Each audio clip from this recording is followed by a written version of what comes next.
Welcome to another movie plot. This one is for all the security lovers out there. Or if you're someone who likes Kevin James. If you know about security and you know about Kevin James, you might know a little something about Paul Blart. So we're going to talk about Paul Blart Mall Cop 1 and 2. So we're going to start with the first one, then we'll get into the second one. So Paul Blart lives in West Orange, New Jersey with his young daughter Maya and his mother,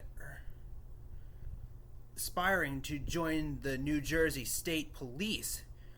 He trains at the police academy and has to survive an obstacle course in order to pass. But Paul Blart has something called hypoglycemia, where he needs to have a huge amount of sugar to keep him up and moving, or else he'll collapse and fall asleep. And he didn't have enough sugar before he ran that obstacle course, apparently, because before he hit the finish line, he collapsed just before he could hit the finish line. So he failed the exam. And with him failing to join the New Jersey State Police, Paul Blart works as a security guard at the West Orange Pavilion Mall, often patrolling around the mall on a Segway. Then he begins training this new guy named Vec Sims, who starts working as a security guard at the mall. He has little interest in the job. Meanwhile, Blart becomes acquainted with this woman named Amy, who is a vendor at a new kiosk in the main mall area. She has stylish related things like hair extensions, as Paul decides to buy some hair extensions from her. Then he is called by one of his other guards that there's a scuffle going on in Victoria's Secret. So he and Vec go to Victoria's Secret to settle what's going on. Apparently two women are arguing over a dress, a push-up bra. And the fat one gets very agitated, and Paul has to try and calm her down. But maybe he gets a little too far when he starts talking overweight with her. And she reveals to be some really strong woman and just attacks Paul like there's no tomorrow. And overall, she won the battle and left Paul with a headache and maybe half of his mustache ripped off. And nearing the end of the day, Paul again notices Amy with another set of hair. Then she takes that hair off, revealing that it was just a wig, and she reveals her real set of hair being a brown head. And as she's leaving, go to her car, Paul goes right behind her and offers her a ride. She eventually agrees, and Paul gives her a ride on the Segway to her car, hoping that would be a much easier way of getting through all the traffic. Later on, they meet at American Joe's, a restaurant at the mall. So Paul meets Amy there with all the other mall employees. Things go well, but when Blart participates in a nacho eating contest with his friend Leon, Paul does pretty good until all the jalapeno peppers start to spice him up. And he chugs 2 glasses of margarita, mistaking it for lemonade. You can tell why he got mixed up with that. And he gets drunk and causes some crazy mayhem on the floor. He starts acting like a really, really drunk man. He makes a wild exit by falling through a window. And fast forward to Thanksgiving Day. Paul is still upset, and his family's trying to do their best to help him, but to no avail. And while his daughter Maya is trying to comfort him, he spots a tattoo on his dad's back. And Paul reveals that he doesn't drink. And then Black Friday shows around.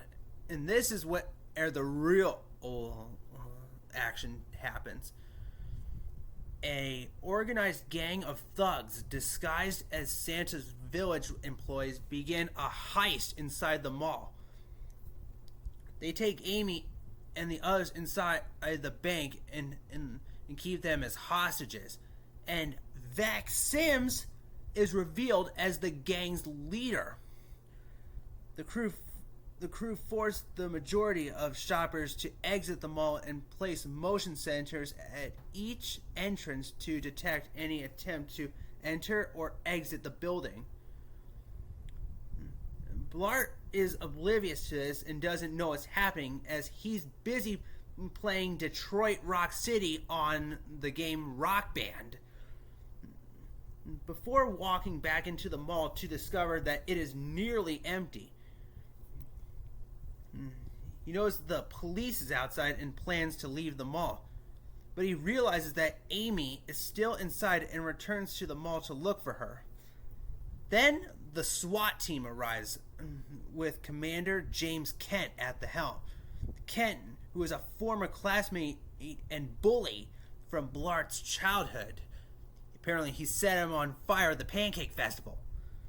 He takes control of the police unit and orders Blart to let them handle the situation. Blart refuses and attempts a rescue. Vastly outnumbered, he takes a stand against Sims' crew, improvising to take them down one by one. And he discovers credit card codes written in invisible ink on the burglar's arm, realizing that their plans go beyond robbing the bank.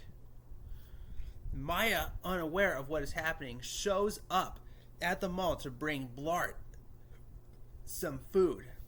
But Sim's henchman sees her and add her to the hostages. Blart manages to subdue all of Sim's accomplices and attempts to rescue the hostages by pulling them up into the air vent. But the plan fails when it's obvious that Leon does not fit, as he is one fat man. And then Sims enters the room, capturing Blart and forcing him to give up the credit card codes recorded on his cell phone. Sim flees and taking Amy and Maya with him as the SWAT team raids the mall. Blart borrows a display minivan that he had ran into one day at the airport, and he borrows it and takes Kent with him, pursuing Sims to the airport, where he is attempting to escape to the Cayman Islands. And after a brief scuffle, Blart overpowers Sims and puts him in handcuffs. Moments later, however, Kent pulls a gun on Blart, revealing that he was working with Sims. Kent demands the phone containing the codes from Blart, who refuses and destroys the phone. Before Kent can retaliate by shooting Blart, Chief Brooks of the mall security team arrives and shoots Kent in the arm. Kent and Sims are officially arrested, and Amy and Maya are returned safely. For his bravery and assistance, Sergeant Howard of the police force offers Blart a job with the New Jersey State Police. Blart declines, preferring to remain in mall security. Blart and Amy are eventually married in the mall, where they exchange vows on a set of black and white Segways. They lived a pretty happy life after that, and Blart became a legend. Now let's see what goes on in Paul Blart Mall Cop 2. Alright, following the events of the first film, Paul Blart is recovering from several misfortunes. His wife Amy divorced him 6 days into their marriage, and 2 years later, his mother was killed after being hit by a milk truck. To feel better, Paul takes pride in patrolling the mall. 4 years later, as Blart says he has officially peaked, he receives an invitation to a security officers convention in Las Vegas and begins to believe his luck is about to change. His daughter Maya discovers that she was accepted into UCLA and plans to move across the country to Los Angeles. But in light of her father's invitation, she decides to withhold the information for now. And they take off to Sin City. After arriving in Las Vegas, Paul and his daughter meet the general manager of his hotel, a pretty young woman named Davina Martinez, whom Paul is instantly attracted to. He later learns that she is dating the hotel's head of security, Eduardo Fortello. Meanwhile, Maya falls in love with the hotel's valet, Lane, a security guard from the Mall of America. Attending the convention, Donna Aracone is aware of Paul's earlier heroic in the West Orange Pavilion Mall incident and believes Paul will be the likely keynote speaker at the event. However, Paul discovers that another security guard, Nick Panero, is giving the speech. In the midst of the convention, a criminal named Vincent Sofal and a gang of accomplices disguised as hotel employees are secretly plotting to steal priceless work of art from the hotel and replace them with replicas, then sell the real ones at auction. In the meantime, Paul has become overprotective of Maya after discovering her flirting with Lane and spies on their conversations. He is later mocked by Eduardo for his lack of professionalism in an event where hotel security was notified when Maya turns up missing. In an ensuing argument with her father, Maya becomes upset and claims she's attending UCLA despite Paul's wishes that she remain close to home at a junior college. At the convention, Paul, Donna, and 3 other security guards, Sol Gundermutt, Ken Mubi, and Gina Ochizetti, check out the non-lethal security equipment on display. Paul finds Nick drunkenly hitting on a woman at the bar. Paul attempts to defuse the situation and Nick passes out, giving Paul a chance to be the event speaker. Later, Paul takes a break in the Garden of Contemplation, only to face off against a bird while a man playing piano watches. Following the speech, Paul learns about Maya and Lane's situation and rushes to help, but abruptly collapses due to his hypoglycemia that has plagued him for years. After recovering, Paul is able to take down several of Vincent's thugs and gathers intel on the group's intentions. Using non-lethal equipment from the convention, he is able to take out more of Vincent's crew. Meanwhile, Maya and Lane overhear Vincent admittedly refusing an oatmeal cookie due to a severe oatmeal allergy, leading to said cookie being thrown from a window. Working with a team, Donna, Sol, Khan, and Gino Paul is able to clumsily dismantle Vincent's operation, with Maya severely incapacitating Vincent by rubbing oatmeal concealer on his face, and Paul finishing Vincent off with a extremely forceful headbutt. Afterwards, Paul convinces Davina to be with Eduardo. He also accepts Maya going to UCLA, funding her tuition with the reward he obtained from Steve Wynn for stopping Vincent. After dropping off Maya at UCLA, Paul falls for a mounted police officer who reciprocates his advances, but her horse reflexively kicks him into the side of a car.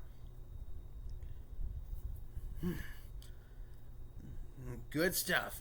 I've always liked Paul Blart. I mean, he makes a good person. He does a good job at mall security.